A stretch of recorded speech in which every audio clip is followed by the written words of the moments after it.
Mange vælger naturlig prævention for at undgå hormonerne i dag. Altså tracke sin cyklus og så undgå samleje på de mest fertile dage.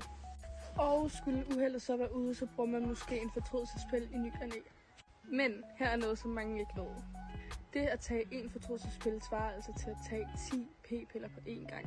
Og den virker altså kun i op til 85% af tilfældene. Så selvom det måske føles mere naturligt, er det hverken mere sikkert eller nødvendigvis sundere for kroppen.